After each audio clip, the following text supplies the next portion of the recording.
dengan budaya namo tassa bhagavato arahato sammasambuddhassa namo sarve bodhisattva Bapak Ibu dan semua selamat malam. Namo budaya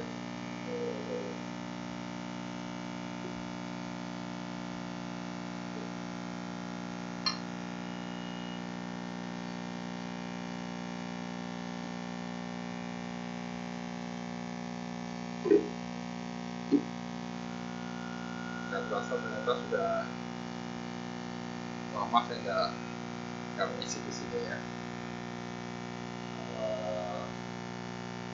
Mas Arwan sering hubungi saya, tapi jadwalnya sedikit yang diberikan pada luar kota secara lain.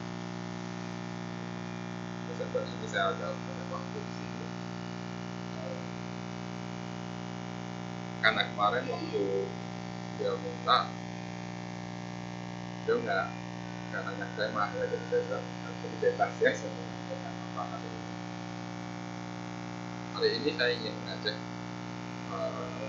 kita melihat tentang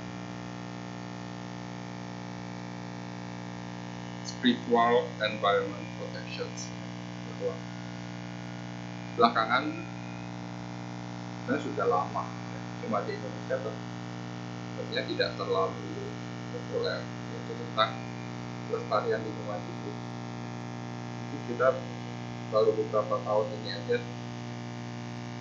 buat beberapa orang agak direpotkan kalau belanja ke minimarket, ya, ke supermarket nggak dikasih plastik lagi gitu ya.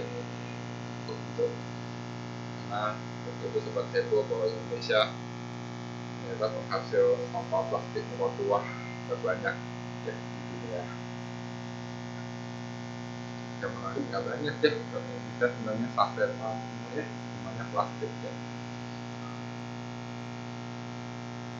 Tapi melestarikan lingkungan itu bukan hanya sekedar plastik sebenarnya, tapi adalah dan bukan hanya sekedar peraturan nggak boleh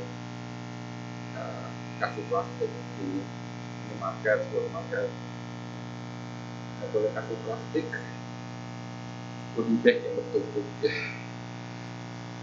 merasa di rumahnya jadi sampah goodie bag ya, terus goodie bagnya dibikinnya dari plastik juga gitu kan ya, malah sebenarnya menambah sampah. Saya nggak tahu itu pasti ada survei.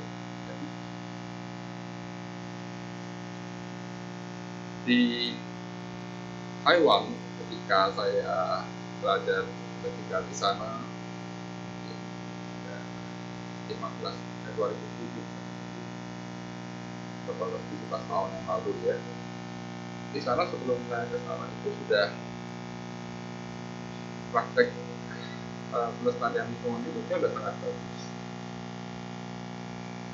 Waktu saya pertama kali di sana, saya mau buang sampah bingung karena pemilihan sampahnya itu sampai bukan cuma organik, non organik gitu ya, banyak macam. Saya dipelihara tempat saya tinggal di Pakutan di dalam ada untuk sampah kan ke dalam ke basement gitu ya. Saya mau buang di mana ya, kotak sampahnya banyak. Biasanya sampah elektronik beda lagi bukan, sampah plastik daur ulang, sampah kertas daur ulang, banyak sekali ya, bahkan kalau rumah tangga ya, kalau rumah tangga mereka di sana itu mobil sampah katanya hari yang berbeda, buang sampah yang berbeda ya. Tiap rumah tuh mesti bawa, kalau pernah tinggal di sana ya, tiap rumah mesti dengar suara musik mobil sampahnya, sampah yang dibawa keluar. Kalau ini sampah basah atau buang sampah mana ya. Di negara-negara baju sudah mengkampanyekan seperti ini, baik itu lewat peraturan pemerintahnya ataupun kampanye yang menyadarkan masyarakat bahwa bukan hanya ya, bukan karena peraturan ya, bukan karena peraturan you nggak boleh buang sampah sembarangan, tapi nggak boleh buang sampah ya. Nggak, dulu sebelum saya saya tinggal di Singapura, kerja di sana. Singapura itu kan karena fine city ya, masyarakatnya patuh, bersih, ya, nggak boleh buang sampah karena didenda. Itu dari keluar dari Singapura maka bebas ya, buang sampahnya ke Malaysia, ke Batam gitu ya.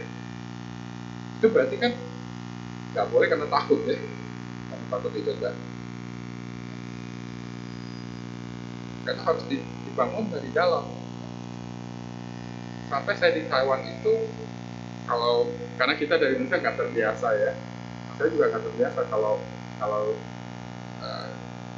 diajak teman ke supermarket, minimarket, kita suka lupa bawa tas daur ulang gitu ya. Dengan cueknya kita juga udah bayar aja tuh berapa sen kantong plastik dibeli. Itu ada satu teman plastik itu mengingatkan ya, nggak boleh seperti itu ya. Wihara kita kan mendamaikan kelestarian lingkungan hidup. Ketika kita nggak memberikan contoh yang baik, ini mengingatkan saya ya, tapi ini harus hidup di dalam maksud sampai ke dalam mengakar ke dalam itu. Oleh karena itu, guru spiritual saya belajar di dalam Master Sun Yan dari Pakusan, beliau mengkampanyekan melindungi lingkungan alam ya, hanya salah satu bagian, tetapi yang paling penting adalah kita harus melindungi lingkungan spiritual, lingkungan pikiran kita, batin kita. Semua itu dimulai dari batin, dari pikiran. Buddha mengatakan pikiran adalah sumber. Oleh karena itu, kalau agama Buddha, pikiran adalah yang sangat penting. Mengubah pikiran adalah ini yang menekankan, bisa membedakan antara Tao dengan Buddhism ya. Nah, walaupun ketika masuk ke Chonggu saling mempengaruhi ya. Nah, di dalam Tao tidak menekankan semuanya adalah satu orang mengolah tubuh, panjang usia gitu. Buddha bukan enggak. Nah, pikiran yang membuat kelompok. Kuncinya adalah ketika pikiran kamu bersih, pikiran kamu baik, tindakan yang kuat kan baik juga. Di dalam Vimalakirti di Desa Sutra ya, dikatakan jika seorang bodhisattva ingin merealisasi tanah suci, dia harus terlebih dahulu mensucikan batinnya, mensucikan pikirannya. Ketika pikirannya murni, tanah suci tidak hadir. Kalimat dari Vimalakirti di Desa Sutra ini menginspirasi banyak guru besar, Master Yen, Dr. Ketapang, Sigetasu, bahwa tanah suci tidak ada yang menjauh di sana. Tanah suci bisa kita realisasi saat ini sekarang. Ketika batin kita bersih saat ini di tempat ini juga tanah suci muncul. Ada rencin tinggi, bukan jiwa tinggi yang jauh. Ya. Kalian pernah membaca Amitabha Sutra? Tanah suci Sukawati, tempat Buddha Amitabha ada di mana? Sebelah barat katanya ya. Barat dari mana? Yesus itu dikatakan sebelah barat dari sini melampaui 10 triliun negeri Buddha. Seluang 10 triliun negeri Buddha. Negeri Buddha kalau bahasa keren ilmiah sekarang adalah galaksi. Melampau dari bumi ini ke sebelah barat ada lewat dari 1 triliun galaksi dari sini. Ada satu planet, ada satu galaksi, ya. Satu galaksi ada satu planet yang namanya Sukawati. Di situ ada Buddha. Jauh kan kemana ya? Teknologi manusia Elon Musk sampai sekarang mau ke Mars aja belum bisa ya. Mau ke Mars yang dekat yang jaraknya nggak sampai, masih di tata surya kita, belum lewat dari galaksi kita, belum lewat dari galaksi kita. Tapi itu dapat dicapai ketika pikiran kamu bersih, pikiran kamu tenang, kamu sampai saat ini. Jadi nggak ada orang yang ingin ke tanah suci yang ingin putus sehari-harinya batinnya nggak bersih, ya. Kelakuannya berantakan, bisa ke tanah suci. Ya. Kemungkinannya bukan nggak mungkin ya, kemungkinannya itu kecil. Kebiasaan kita mempengaruhi. Apalagi ketika, maka itu Buddha kan mengatakan kondisi batin terakhir kita sebelum meninggal itu mempengaruhi kelahiran berikutnya. Kalau sehari-hari kita nggak menjaga batin kita, nggak pernah nento, nggak pernah meditasi, walaupun di luar kelihatannya baik, ya, di luar kelihatannya menjaga silah dengan baik, di luar kelihatannya ke semua orang baik, pikirannya belum tentu. Ketika kita tidak menjaga pikiran kita, apalagi yang perilaku sehari-hari ini juga berantakan, ya, lebih parah lagi. Kita nggak menjaga pikiran kita, sulit, ya. Kondisi ketika kamu lagi kondisi menjelang kematian, pikiran kamu bisa tenang. Di sini ada yang pernah mengalami sakit yang keras, ya. Waktu COVID kemarin ada yang pada saat itu kamu bisa tenang. Seberapa persen kamu baru bisa tenang? Kekuatan latihan kita, kekuatan meditasi kamu dalam kondisi itu, dalam kondisi tenang nggak? Kalau kamu bisa tenang dalam kondisi itu, ada ya, bagus, berarti latihan. Kalau ketika kita lagi sakit keras, kondisi batin kita tidak bisa, sulit. Tetapi latihan kita belum cukup, belum bisa, nggak mungkin bisa ke tanah suci. Disinilah dikatakan bahwa kondisi batin ini adalah penting, ya. Kalau itu menjaga batin kita, ya, memprotek lingkungan, ya, batin kita adalah yang pertama.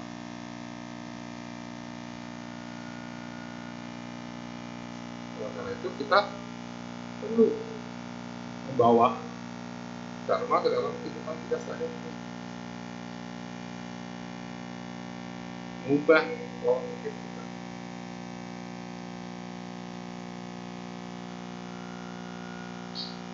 Maka kita mengaplikasikan ajaran Buddha dalam kehidupan kita atau tidak, atau kita hanya sekedar ya menjalani ya, praktek keagamaan hanya sekedar apa, hanya sekedar karena ritualitas semata. Karena di Indonesia semua orang harus beragama. Karena saya beragama, ya udah saya katanya saya beragama Buddha, ya saya ikut lah ke wihara, ikut kebaktian. Oh, di wihara ini kebaktiannya enak, ya ada AC, duduk di kursi, ya ceramahnya bagus, ya. Oh, di wihara itu ya, kebaktiannya hebat, ya, blessingnya manjur. Nah, itu mayoritas orang beragama, bukan hanya di Indonesia saja, ya, mayoritas orang beragama hanya berada dalam tataran menjalani ritualitas. Ini lebih baik daripada tadi nggak sama sekali, ya. Kan ada yang sama sekali nggak penting, ya, bayang juga ya, gitu ya. Saya dulu ada kenal seorang teman, dia dari agama tetangga, ya, kampung Muslim. Dia setiap hari sholat 5 waktu nggak pernah putus.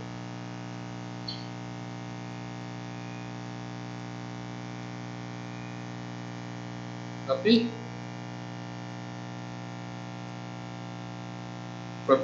perbuatan-perbuatan yang katanya dilarang oleh agama dia buat semua, gitu ya. Waktunya sholat itu sholat, gitu.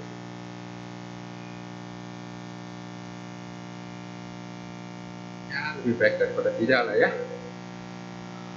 Tapi ini kan seolah itu mendiferensiat, ya. Ini karena kewajiban, ya. Nah di sana ada kewajiban, ya. Itu ya pelanggaran ini dia apa? Ya tambal, ya, dengan perbuatan baik.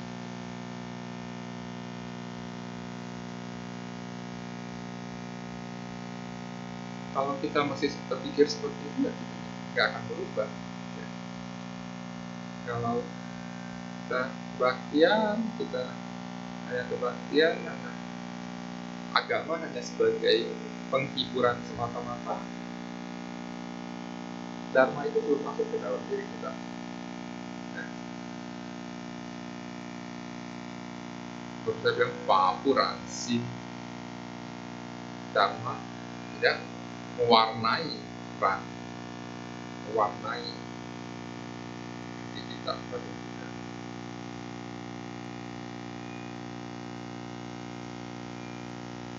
Hanya dharma hanya dalam tataran logika aja, hanya dalam tataran tuntutan, ya, sembahyang tiap Senin Sabtu, ya, kebaktian, pelihara tiap minggu, yang mendengarkan dharma, saya happy. Karena itu kita harus membawa dharma ke dalam diri kita,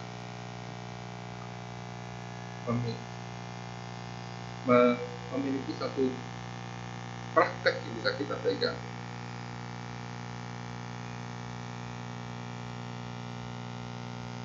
Entah itu, ya, Anda tiap hari di rumah pagi sore, ya, meditasi, ya, Anda melakukan sauke, ya, bagian tempat baca parita pagi sore.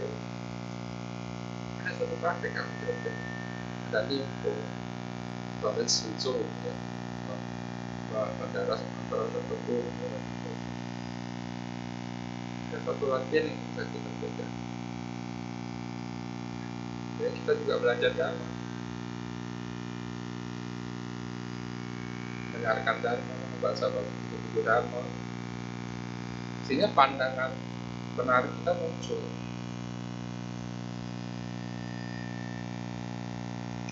Di dalam 8 jalan utama, pertama adalah pandangan benar sangat banyak umat Buddha, tapi pandangannya nggak Buddhistik, nggak begitu pandangan. Pandangan benar yaitu pandangan sesuai dengan hukum sebab akibat yang saling bergantung, sesuai dengan kebenaran Arya,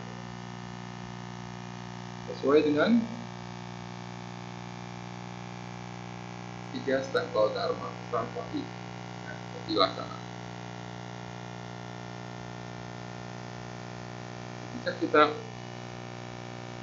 mau pelan-pelan, ketika kita mendapat rasa bahwa agama Buddha Dharma ini bermanfaat bagi kita, nah pelan-pelan bertekad untuk membawanya. Kita nggak mungkin baru latihan langsung bisa sempurna, itu nggak mungkin. Ya. Kita setidaknya ada kemauan untuk membawanya.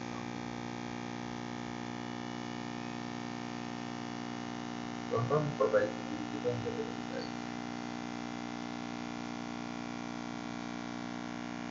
Tidak semata-mata hanya mengikuti secara ritualistik, jadi melindungi batin kita dan transformasi batin kita menjadi lebih. Itu kita perlu belajar caranya.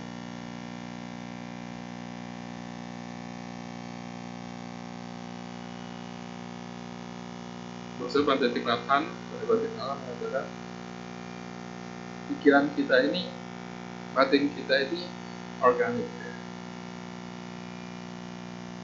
sama seperti kalau Anda belajar fisika dan kekekalan energi, ya. Energi yang satu tidak bisa dimusnahkan, tapi bisa berubah, tidak satu bentuk. Pikiran kita betul-betul batin kita. Kadang-kadang muncul pikiran-pikiran negatif, karena ada masalah, muncul kegalauan, kemarahan. Nah, kalau kita dikuasai oleh rasa negatif itu, kondisi tubuh, pikiran kita menjadi tidak sehat. Nah, bagaimana merubah itu? Nah, kita bisa merubahnya dengan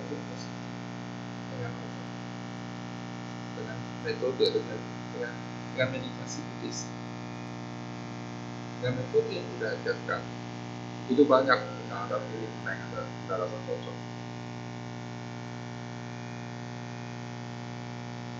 Jika kita mampu mentransformasi energi negatif ini bisa menjadi yaitu dengan samsara dan nirwana pada hakikatnya. Tiada samsara, nggak akan ada. Yang Kirahan mengatakan karena batin kita ini, pikiran kita ini organik, kita bisa mengubah sampah menjadi kompos yang kemudian menjadi bunga dan berbunga. Bunga-bunga di altar ini menghasilkan kompos. Kalau bunga asli pasti akan layu, kan? Jadi diketik dari pohonnya, dia layu. Kalau kita mau bisa mengolahnya langsung menjadi kompos, ya kan? Bisa bertemu pupuk. Beberapa bulan kemudian dia akan kembali menjadi proses itu adalah sebab akibat yang saling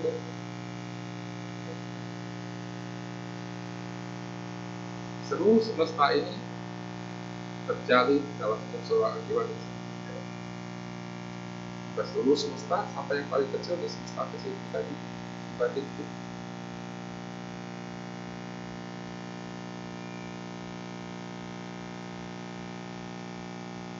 Kenapa ini jadi marah? Pasti ada sebabnya, kan?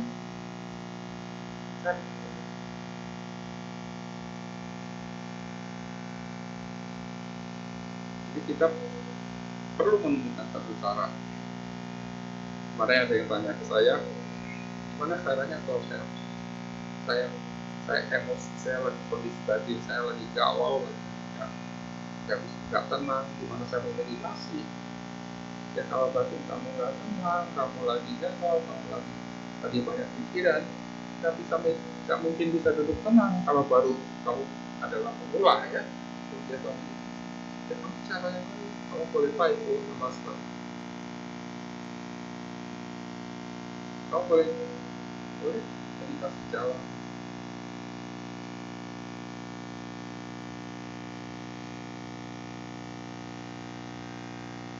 Bahkan beberapa guru kamu boleh menutup pohon. Karena saya pernah saat samburan kalau apa jadi bearnya ya, pernah samburan kan sering diundang ini ya, ya cara strategi bear di caranya soal lagi itu boleh transformasi energi. Nah tadi kenapa di biaranya menyatakan kenapa boleh jalan ke alam atau menyerap energi positif dari hidup ini. Banyak praktek yang sangat skillful yang bisa kita temukan.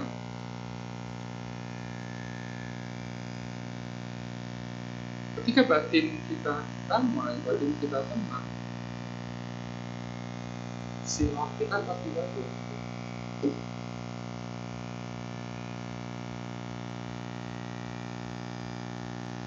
Kita bukan melakukannya karena tuntutan, takut dosa, takut karma buruk, takut hukuman dari pemerintah.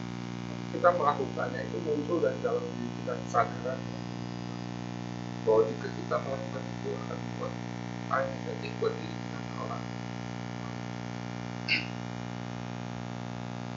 Nah, ketika pola pikir kita berubah, ya, kita pola pikir kita berubah,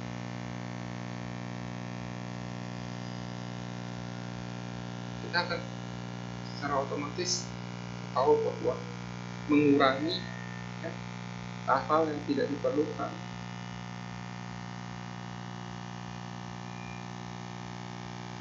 Mulai dari penggunaan materi yang berlebihan. Memang sekarang semua serba praktis ya. Tapi dengan serba praktis ini kadang memang menciptakan banyak sampah. Kemudian 12 ya, shopping, diskon, paket datang sampah banyak ya. Kalau kamu nggak cukup healing, banyak belanja yang nggak diperlukan gitu ya, diskon beli semua dan datang belum tentu itu lawat mungkin ada diskon ya. Karena dalam menggunakan resource itu kita harus bertanya apakah itu benar-benar kita butuhkan atau hanya keinginan kita. 需要还是想要？我们需要的不多，想要的太多。Dan kita butuhkan tidak banyak. Keinginan kita begitu banyak.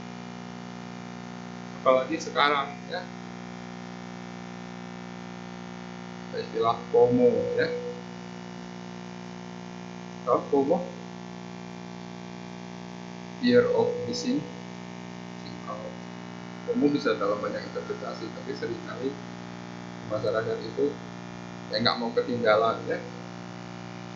Salah satunya nggak mau ketinggalan termasuk FOMO, pasti ikuti tren.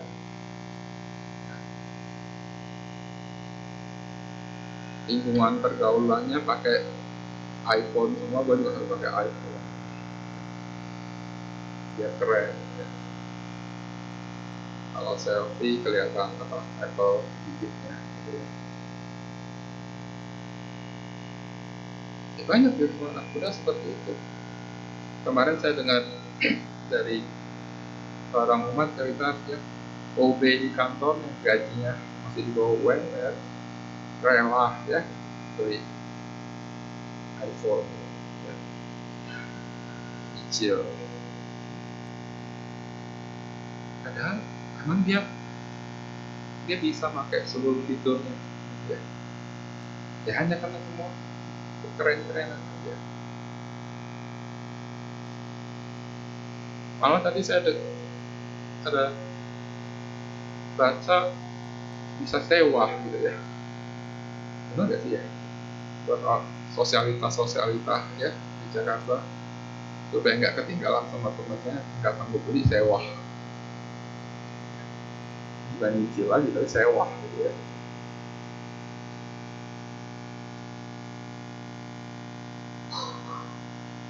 Ya kalau sudah begitu kan berarti udah nggak benar ya mindset kita, pola pikir kita, karena ini tren.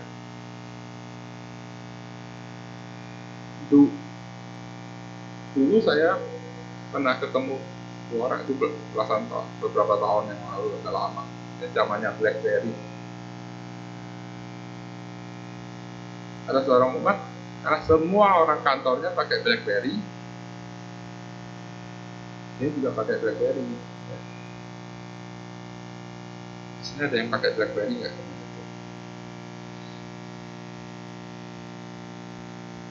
Karena semua yang pakai HP BlackBerry, dia juga pakai BlackBerry. Tapi dia nggak mengaktifkan BBM-nya. Jadi HP BlackBerry yang canggih itu dia cuma pakai untuk telepon, SMS. Baru pelihara dia bilang, tapi sebenarnya semua teman kantor pakai, saya nggak pakai. Ya, malu ya, omongan gitu ya, masih pakai. Yang ngajarin dia pakai BBM saya lagi gitu ya, diaktifin dia lah. Gitu. Betul, anak itu agak ganteng. Kemudian saya pernah ke satu kota kecil di Sumatera. Ada satu ibu-ibu ya, biasa kan yang melayani di pantai-pantai juga ibu-ibu ya, ibu-ibu. Dan anaknya juga aktivis di Jakarta. Gitu. Ya, waktu itu udah pakai HP Samsung Galaxy S ya, berapa gitu ya, zaman itu ya udah keren banget lah, apalagi kota kecil gitu ya. Kembali lagi, ini ibu-ibu pakai HP-nya keren hanya buat foto, teleponan sama SMS, aja nggak bisa pakai WhatsApp-nya, nggak bisa pakai internet dan lain-lain.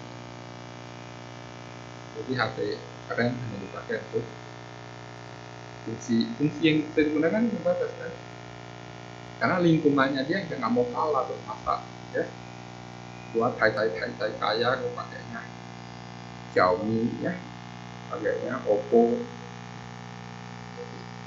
Banyak orang kepengaruh sama brand ya. Nah, ini yang membuat kehidupan harusnya fungsinya sebagai alat komunikasi ya, fungsinya sebagai alat bantu, jadi beban ya, dan sebagainya.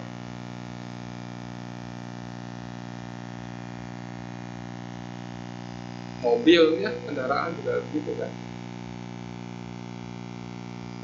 Bahkan anak-anak kecil sekarang aja ada yang seperti itu ya, gitu ya. Nah, teman saya bercerita bahwa teman anaknya di sekolah nggak bisa tahu mau bapak orang temannya yang ini pakai mobilnya ini ya, dari mobilnya ketahuan ya. Terus kemarin ada yang cerita ada temannya itu, anaknya kalau diantarin ke sekolah, kalau cuma pakai Innova atau Avanza berhentinya jauh-jauh, nggak mau depan sekolah karena merasa malu ya, teman-temannya pakai Mercy, pakai Alfa, atau mobil-mobil yang begitu. Jadi kalau anak-anak Anda ya memiliki mindset yang seperti itu harus hati-hati ya. Orang tuanya juga harus memberikan pandangan yang benar.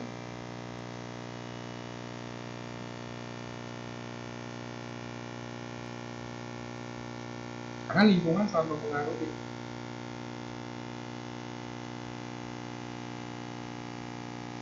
Dulu ada satu teman di Serpong juga cerita ya, anaknya masih SMP. Karena waktu SMP itu lingkungan teman-temannya ya sekolah di Papua ya, beberapa orang rata-rata anak-anaknya menengah ke atas lah ya.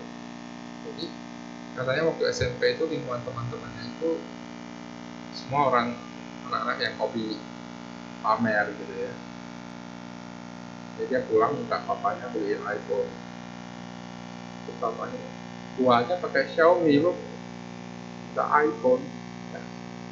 Nah, kebetulan papanya itu Mi fans berat gitu ya, nggak mau dibeliin. Papanya cukup logis, nggak mau. Kemudian bapaknya menemukan bahwa anak itu supaya nggak mau malu dengan temennya di iPhone KW gitu ya. Jadi atau casingnya aja gitu ya, iPhone KW supaya nggak malu depan. Tapi setelah SMA katanya lingkungan pertemanannya berubah ya, berubah gitu ya, malah lebih fokus untuk belajar. Karena itu sangat penting, pertama menjaga batin kita, yang kedua penting adalah lingkungan kita.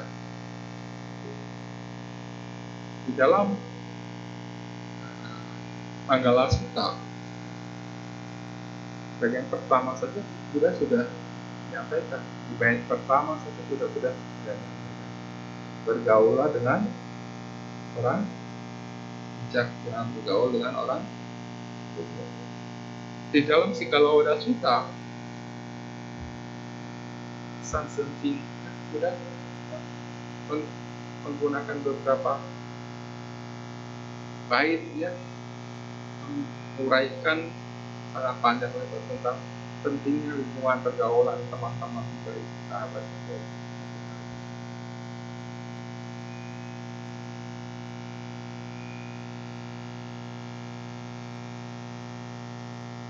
Dan itu sangat penting memiliki lingkungan yang baik. Lingkungan yang baik tentu harus kita ciptakan minimal dari rumah Anda dulu ya. Rumah Anda harus bisa menjadi, ini yang banyak yang orang tua kan ya, calon orang tua depannya.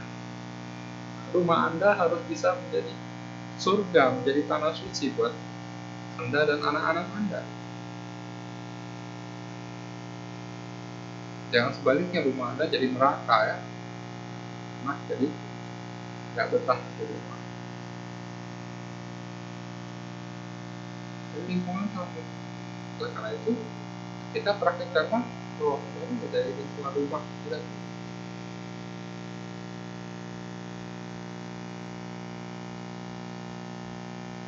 Bagaimana Anda mengaplikasikan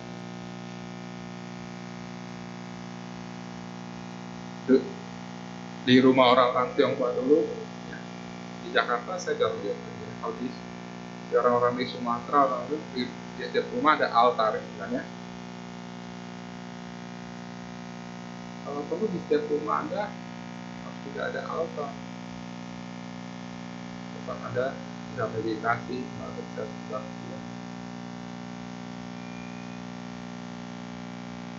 minimal gak usah 5 hari, 1 hari 5 kali lah ya, minimal seminggu sekali ya, Anda bisa kebaktian bersama dengan anggota keluarga.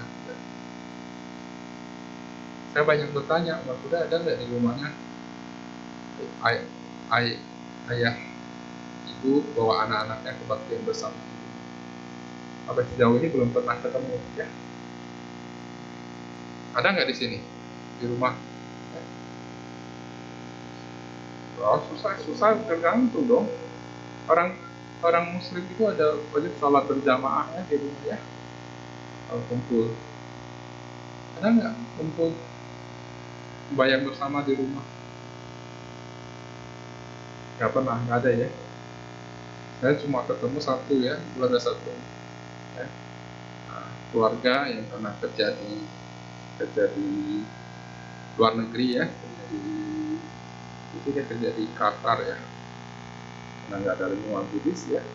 Jadi setiap minggu, karena bapaknya pandita juga sih ya, keluarga Buddhis, setiap minggu dia kebaktian dengan anak-anaknya, suami istri dan anak-anaknya. Ini penting ya. Ini yang laki-laki bisa memimpin kebaktian ya. Dalam mau sembahyang cari pandita ya, cari suhu, nggak bisa sembahyang sendiri. Umat Buddha ini malu-maluin ya.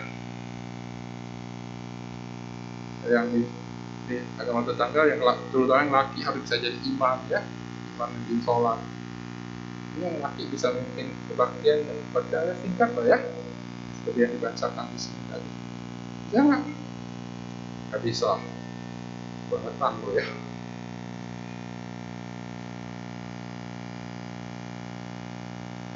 Tapi dalam agama Buddha, cewek juga boleh memimpin ya, ibu-ibu juga harusnya. Kadang-kadang di keluarga ibu memegang peranan penting.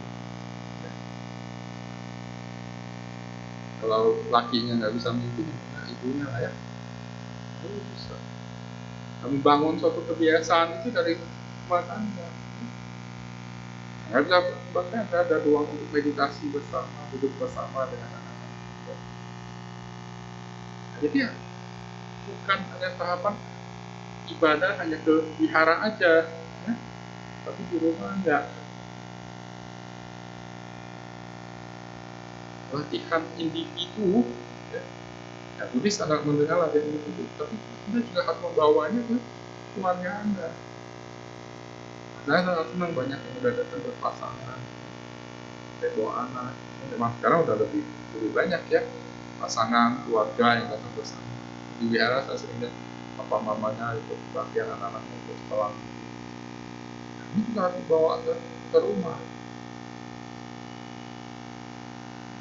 Jadi spiritual environment ini harus dibawa dari pikiran, mulai dari pikiran kita, dari individu kita ke lingkungan keluarga.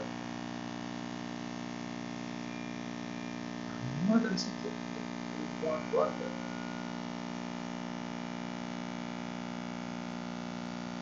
Itu sangat penting.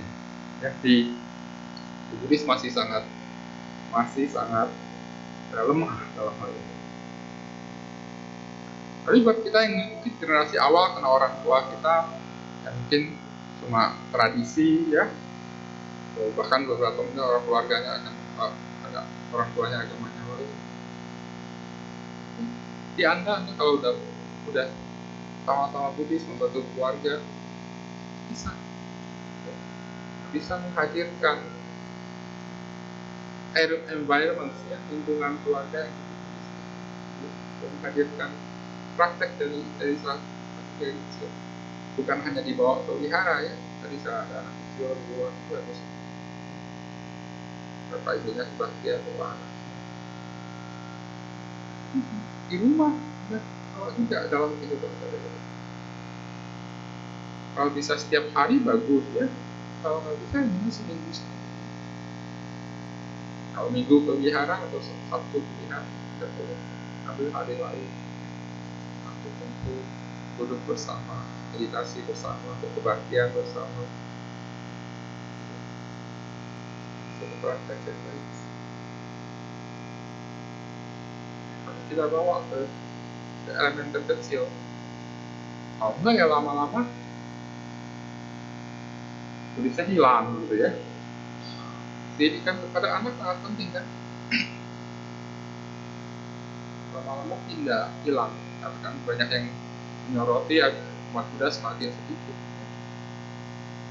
Nah, kalau kita nggak mau berubah dari cara kita mempraktekkan dharma, ya memang akan semakin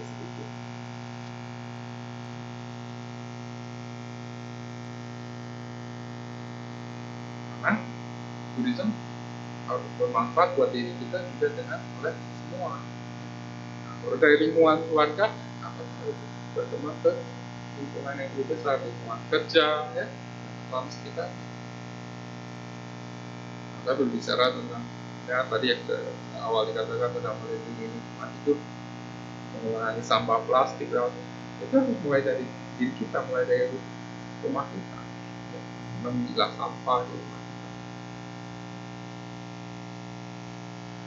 Jika ini muncul secara natural, ya sudah masuk ke dalam tubuh, ucapan dan pikiran kita. Ini dharma baru masuk ke dalam. Itu sangat penting, ya, bahwa jika kita ingin memiliki suatu lingkungan yang sehat, lingkungan yang baik, dimulai dari pikiran kita. Mulai dari kita menjaga pikiran kita tetap positif. Kalau kita ingin ke tanah suci, ke surga, ke nirwana, harus menghadirkan tanah suci, surga, nirwana. Ketika batin kita bersih, lingkungan sekitar bersih. Ketiga, kita cepat minimal dalam keluarga kita, lingkungan keluarga kita dulu. Jika setiap keluarga Buddhis bahagia, akan menciptakan lingkungan yang lebih bahagia. Oke, saya rasa ini saja yang ingin saya sampaikan pada malam hari ini.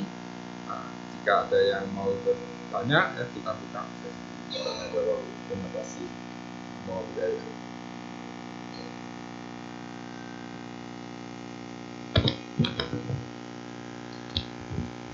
Baik Bapak dan Ibu serta teman-teman sedharma, demikian Dhamma Desana yang dibawakan oleh Suhu Jana Gupta. Bagi Bapak dan Ibu yang ingin bertanya atau masih ada pertanyaan kepada Suhu, dipersilakan nanti disiapkan secara tertulis maupun langsung bertanya kepada Suhu. Sambil menunggu pertanyaan yang masuk, mari kita nyanyikan satu buah lagu bersama-sama.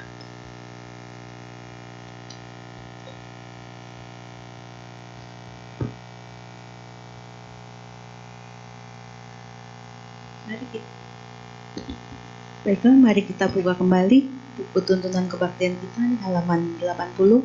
Kita nyanyikan bersama-sama Sang Bhagawa.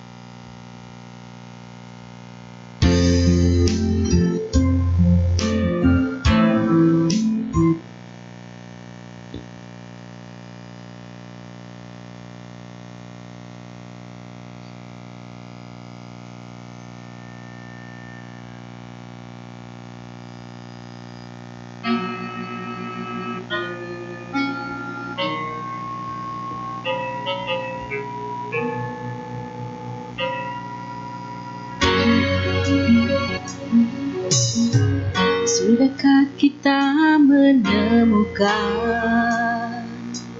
yang kita cari di dunia? Harusnya kita menyadari Dialah Sang Bhagawa. Ajaran mulia Sang Bhagawa, lentera hidup di dunia, penuntun jalan kenibbana. Pujilah Dia Sang Bhagawa.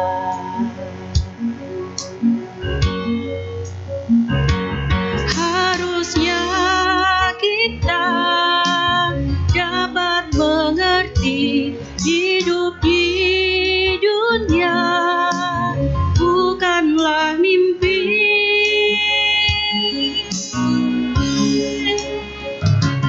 Bersujud kita pada Sang Bhagawa yang maha suci, yang maha mulia. Berlindung kepadanya, pasti tak akan goyah arungi dunia.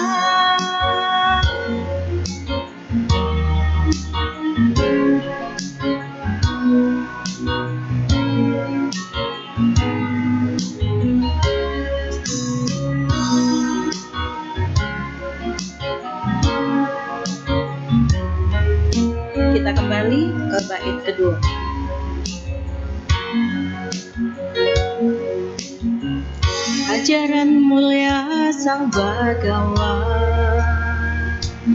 lentera hidup di dunia, penuntun jalan kenibbaanan.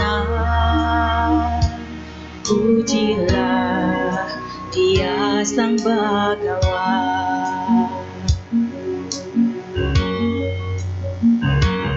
Harusnya kita dapat mengerti hidup di dunia bukanlah mimpi.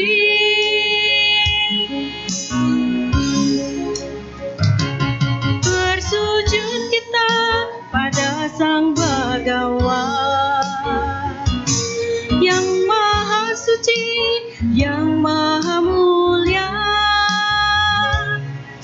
Berlindung kepadanya pasti tak akan goyah. Arungi dunia, bersujud kita pada Sang Bhagawan yang maha suci, yang maha mulia. Berlindung kepadanya pasti tak akan goyah. Arungi dunia, arungi dunia. Terima kasih.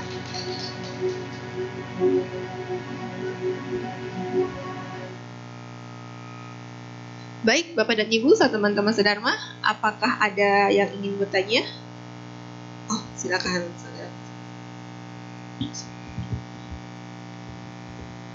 Selamat malam, Suhu Setianto Nabudaya. Terima kasih atas dhamma desanya, Suhu. Sangat luar biasa sekali. Izin bertanya, Suhu, ini mengenai kaitannya dengan lingkungan dan Buddhisme. Ada istilahnya buah pemikiran kritis dari perspektif anak muda ya, Suhu.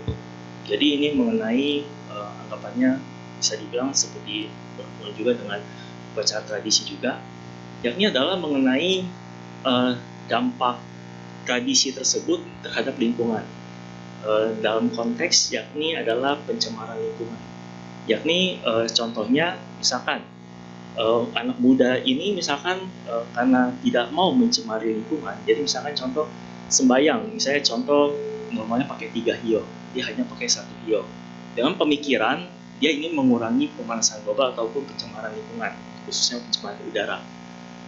Selain itu misalkan juga untuk pembakaran kertas, itu bukan tidak salahnya tapi sebisa mungkin diminimalisir, dikurangin. Ya mungkin ada konteks tertentu, misalkan dalam baca perkabungan itu kan tidak bisa dihindari, tapi setidaknya dalam kehidupan keseharian itu dikurangilah ya konteksnya. Dan alih-alih misalkan seandainya contoh bukan dalam artian orang ini misalkan ingin pelit gitu kan, atau ingin berhemat ataupun malas dengan anggapannya alih-alih nggak mau repot lah gitu, bukan demikian, tapi lebih ke cetana pikirannya itu tidak mau mencemari lingkungan udara gitu kan, pencemaran udara ataupun tidak ingin menambah pemanasan global, seperti itu pemikirannya. Jadi dengan anggapannya contoh bisa dengan mengurangi contoh pembakaran kertas bayang misalkan anak muda ini berpikir lebih uangnya itu dilimpahkan misalnya untuk mencetakkan buku suci, dilimpahkan misalnya kepada mendiang orang yang sudah meninggal tersebut. Nah, pertanyaannya Suhu, dengan pertama ya, dengan anggapannya pemikiran dan juga tindakan seperti demikian, apakah ada karma buruk yang akan diterima oleh si anak muda ini? Dan juga, apakah pandangan anak muda ini bisa dikategorikan salah? Kemudian yang kedua Suhu, bagaimana pendapat Suhu mengenai pola pandang pemikiran seperti ini dan relevansinya terhadap kehidupan kita sehari-hari? Apakah maksudnya sah-sah saja dilakukan seperti itu, tidak dianjurkan, atau baiknya seperti apa Suhu? Dan juga misalkan seandainya anak muda ini anggapannya berkeluarga dan juga ingin mengajari anaknya, apakah oke juga diajarkan pola pandang pikir seperti itu kepada anaknya? Itu saja. Terima kasih Suhu. Setianto Namo Buddhaya. dalam melihat banyak praktek ini, saya termasuk orang yang lebih progresif ya, bukan orang yang konservatif, nggak mau berubah. Semuanya harus bisa berubah.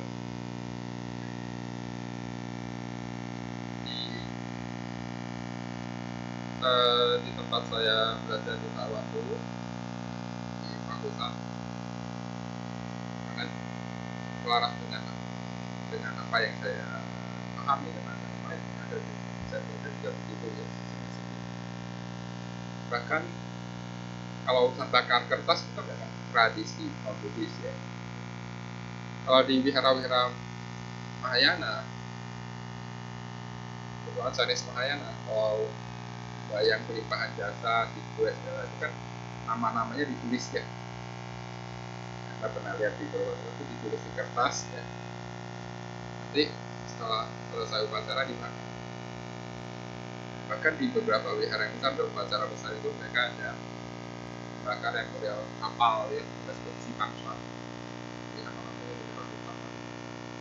Itu kan semua pengaruh dari tradisi box religion di Tiongkok. Di sana semua itu diganti jadi virtual. Jadi nama-nama pelimpahan jasa itu tidak ada di kertas disorot di virtual. Mereka punya programnya, jadi online gitu ya, kami daftar itu semuanya online ya. Nama Anda akan ditembak di layar. Semua ribuan nama itu di hero itu dari 2009 dan 15 tahun lalu mereka sudah. Jadi yang Anda sampaikan tadi, jika anak itu bisa punya pemikiran seperti itu, itu harus. Saya malah, you mau cara-cara yang konvensional, yang tradisional, itu oke, nggak jadi masalah. Tetapi agama Buddha mengatakan, Anda berbuat baik saja tidak cukup.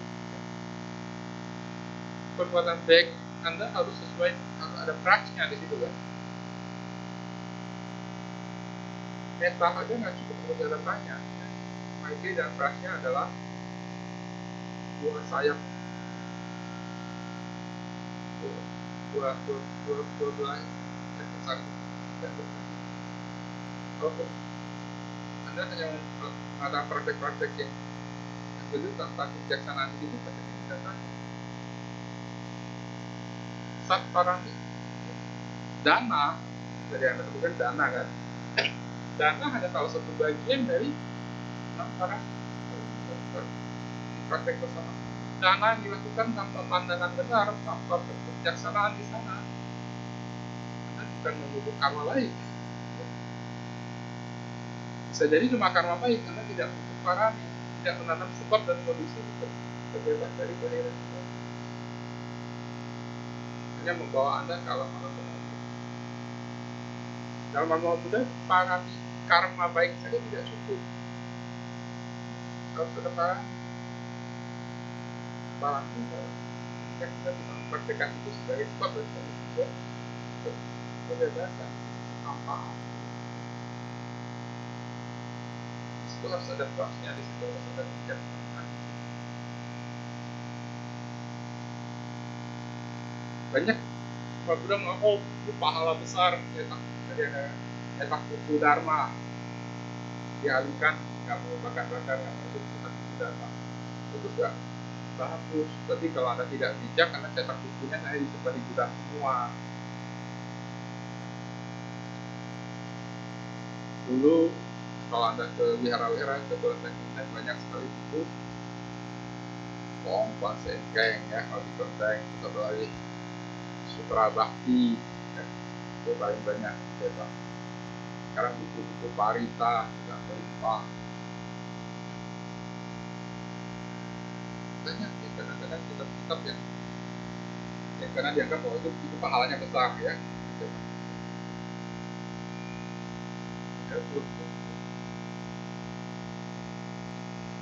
Jadi contoh yang ada tadi kan bakar kertas atau apa tadi, ya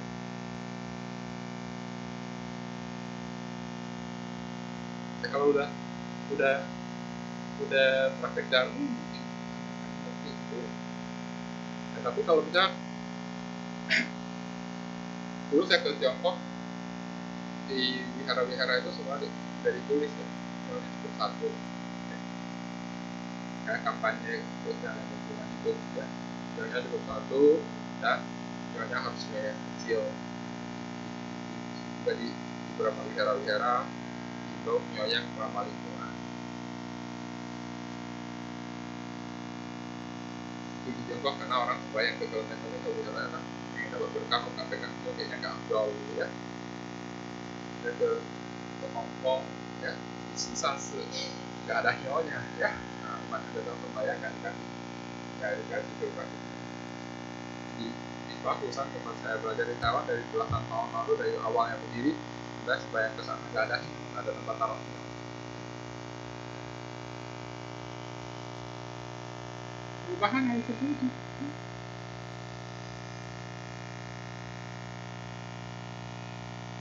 Buat yang sudah terbiasa kalau sembahyang cuma harus satu gempok ya, nah, terus apa asap nyonya harus bawa ke badan, ada nggak? Semoga di sini nggak ada kayak gitu lagi lah ya. Kadang-kadang di wihara saya paling suka lihat ya, dia bawa satu kalau ke kelenteng pasti banyak ya.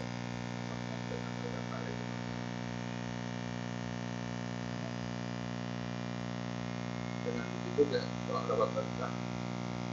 Tapi ada yang level kepercayaannya masih seperti itu aja ya.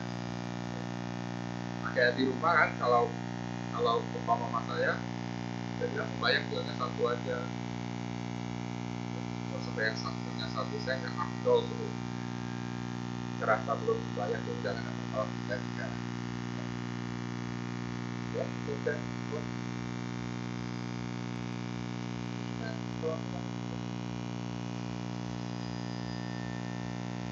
praktek dan harus ada kebijaksanaan. Banyak praktek-praktek Buddhis yang sebenarnya sangat tidak Buddhistik, apalagi untuk kita lihat dengan kata-kata zaman sekarang. Yang paling tidak Buddhistik menurut saya adalah praktek Tangsen yang sudah harus dirubah. Harus dirubah dari Tangsen ke Tusen, melindungi makhluk. Itu dengan melindungi alam, merubah pola konsumsi kita.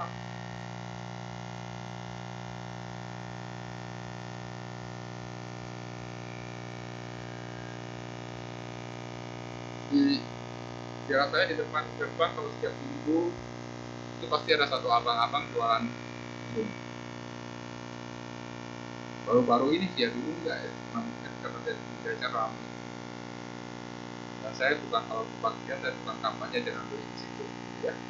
Nah, tapi tetap aja banyak yang beli karena dia jualan. Apalagi kalau anda ke kelenteng kan, orang-orang yang jual burung-burung gereja, burung-burung itu buat apa? Ada yang mau makan? Enggak kan? Dijual buat apa? Buat lo orang-orang Cina yang hobi pangsen. Kan cuma orang Cina ya hobi pangsen kan.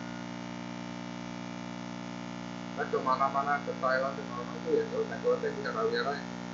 Karena ini budaya orang pangsen.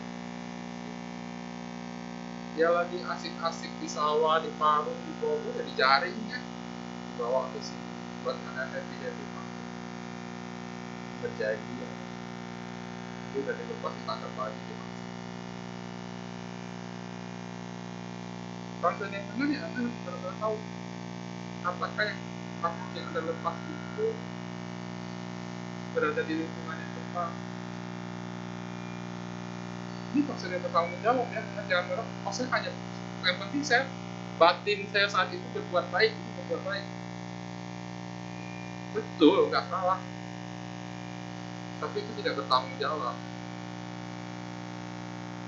secara sosial ya, secara sosial. Dulu ada yang bertanya kepada saya, ada yang senior ada yang jauh, kamu bakal mikirin bahwa ikan yang kamu maksud tadi ditangkap orang lagi apa enggak. Jadi kamu melakukan itu pada saat itu kamu berbuat baik, itu nggak salah. Tapi kalau kita lihat lagi secara global, kita kan bisa lihat kita bukan hanya hidup di diri kita sendiri, kita ada jawab bertanggung jawab terhadap apa yang terjadi di lingkungan kita. Perbuatan kamu itu baik, tapi dilihat secara kacamata global tidak baik. Anda lepas 1 ton lele ke Danau Sunter, semua ikan-ikan sana di dan 10 pada kulit sini kan. Ikan lele ikan yang kanibal kan. Maka itu secara internasional sangat disorot itu orang Cina yang kopi pangsit di Amerika di mana-mana. Ada satu berita danau di sana kan habitat asli di sana habis semua ya, karena banyak benda yang masuk di sana. Ada larangan secara pemerintah. Ada satu buku yang seorang Taiwan yang sudah melakukan pangsit itu dan tentara masuk di awalnya di Taiwan tapi dilarang sama pemerintahnya karena nggak boleh kemari ya pangsit besar-besar di Indonesia. Jadi nggak tahu sekarang komunitasnya setiap bulan masih pangsit ya di Taiwan. Ya tahu sana. Praktek seperti itu tidak sehat, tidak baik. Mungkin pada saat dilihat dari kacamata sempit bahwa pada itu terbaik, kalau jika kacamata yang lebih global itu soal akibat yang saling bergantungan, bisa tahu. Ini perbuatan baik harus bijak juga.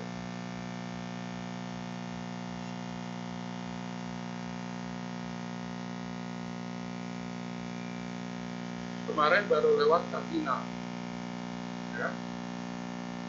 Sudah mau Katina, ya. Sebahan jubah. Dan jubahmu yang kamu pesan aku pakai. Setiap aku nggak tahu kalau tiap tahun setiap hari dapat jubahnya berjibun banyak banget. Dan juga oleh Maya juga kayak ini bisa dipakai untuk hidup dia. Jubah dalam di beberapa tahun, jubah dalam saya udah 3-4 tahun.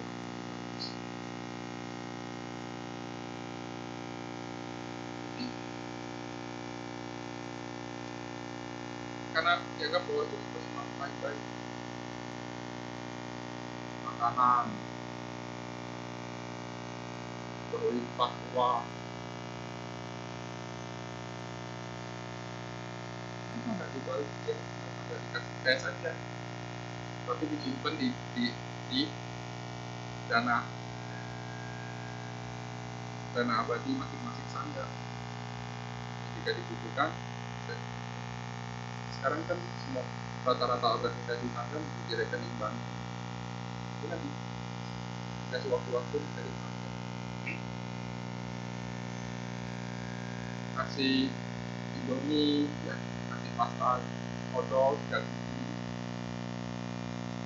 sikat gigi dipelihara dipakai sampai mati bukan habis. Konsep Katina itu kita lihat juga.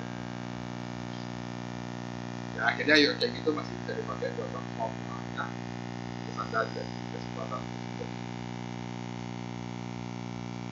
Dan kenapa kalah kepada bahkan bertahun itu? Jadi kan ritual itu banyak yang harus kita lihat di dalam banyak praktek-praktek itu sebenarnya harus berbahan.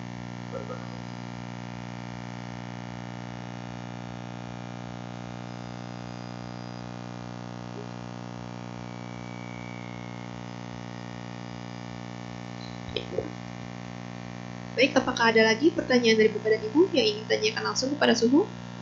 Silakan Pak.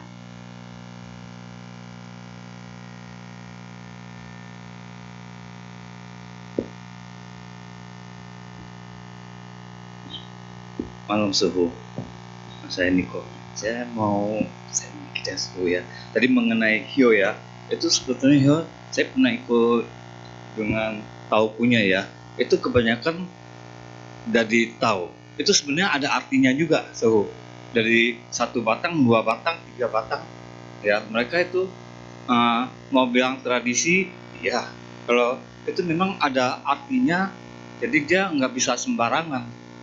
Nah, misalnya untuk 7 batang berapa, terus yang warna-warni juga lain juga untuk khusus untuk ini, seperti datu-datu punya dia harus warna hitam, karena fungsi warna hitam. Nah, di mereka itu ada apa tuh ceritanya sangat panjang itu. Cuma kalau di dalam Buddhis saya ngelihat memang tidak ada. Nah, terus sama tentang tadi bilang function, kalau soal function punya, kalau saya ngelihat sih sangat bagus juga sih. Cuma itu harus tepat, maksudnya tepat pas ada ancaman dia punya nyawa dia. Seperti kita function, ya kita ngelihat, karena saya pernah ngelihat ada orang bule, dia ngelihat anjingnya udah buruk sekali, karena dia kasihan, dia dirawat sampai dia benar-benar pulih, benar-benar sehat, baru dia lepas ke tempatnya. Nah itulah saya kalau sengaja kita kalau beli, ya saya rasa sih itu juga kurang bijak sih ya. Karena kita kalau udah beli, sebelum saya beberapa kali saya ikut function, saya ngelihat, wah beli 1 keranjang begitu ramai-ramai gitu, join, akhirnya saya ngelihat ikan lelenya ada yang mati, itunya juga burung juga banyak mati. Karena kenapa? Karena doanya sangat lama, functionnya juga perjalanan juga lama sekali. Nah itulah saya kadang-kadang kupikir memang kurang bijak sih kalau function cara begitu. Cuma itu aja aku kasih suhu. Kita cuma sharing kan ya.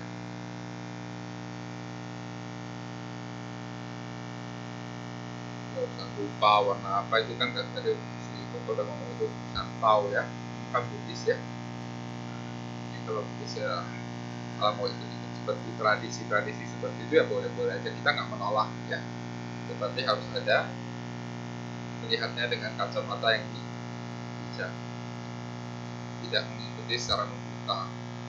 Lo tahu yang sesungguhnya juga nggak gitu ya. Taoism mengajarkan Wu Wei.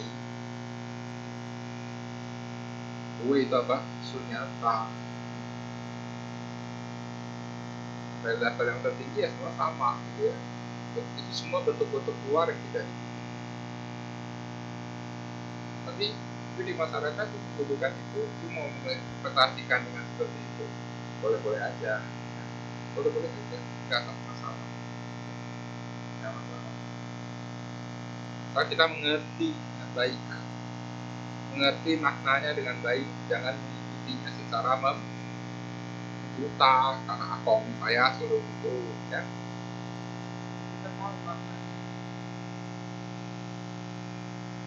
mau sembahyang seperti itu, untuk memahami maknanya dengan baik dan menginterpretasikan dengan kondisi sekarang.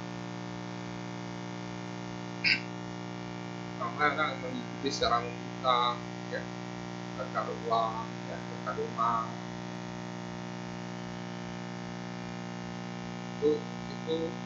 itu juga praktek belakangan. Ketika itu sebagai orang Tionghoa itu juga harus bisa memahami perkembangan kepercayaan orang Tionghoa. Kepercayaan orang Tionghoa terus update dari zaman ke zaman. Praktek situs orang Tionghoa juga terus update dari zaman ke zaman. Dan bisa jadi setiap daerah berbeda-beda. Budayaan kita menghormati itu, kita harus tahu maknanya, kalau enggak nanti cara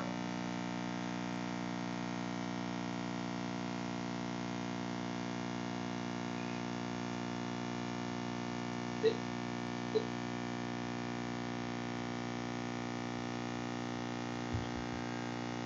Baik, apakah ada lagi yang ingin bertanya kepada Suhu?